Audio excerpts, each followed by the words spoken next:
আপনার মোবাইলে থাকা ওয়াইফাই পাসওয়ার্ডটি ভুলে গেছেন, তাহলে আপনি খুব সহজে ওয়াইফাই পাসওয়ার্ড বের করতে পারবেন। এজন্য আপনাকে প্রথমে আপনার মোবাইলে কানেক্ট থাকা ওয়াইফাই পাসওয়ার্ডটা বের করার জন্য আপনি প্রথমে সেটিংস অপশনে চলে যাবেন। সেটিংস অপশনে আসার পর এখানে দেখতে পাবেন ওয়াইফাই নামে যে অপশন রয়েছে এই অপশনটাতে ক্লিক করবেন।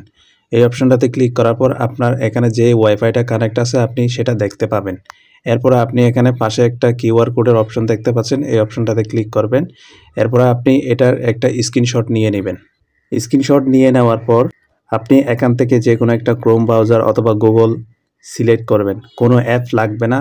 অনেকে প্লে স্টোর থেকে অ্যাপ ডাউনলোড করে কিউআর কোড স্ক্যান করে পাসওয়ার্ড বের করে। এজন্য আপনি প্রথমে চলে যাবেন ক্রোম ব্রাউজারে। ক্রোম ব্রাউজারে আসার পর আপনি এখানে দেখতে পাবেন একটা কিউআর কোড স্ক্যানার দেখতে পাবেন। এই অপশনটাতে ক্লিক করবেন। এই অপশনটাতে ক্লিক করার পর আপনি আপনার কিউআর কোডটাতে ক্লিক করে দিবেন। কিউআর কোডটাতে ক্লিক করার পর আপনি এখানে নিচে যে অপশন রয়েছে এই অপশনটাতে টাচ করে দিবেন। এরপর আপনি আপনার ওয়াইফাই, নেটওয়ার্ক নেম, পাসওয়ার্ড সব কিছু দেখতে পাবেন। ভিডিওটা দেখে যদি আপনার একটু উপকারে আসে তাহলে বন্ধুদেরকে শেয়ার করে দিবেন।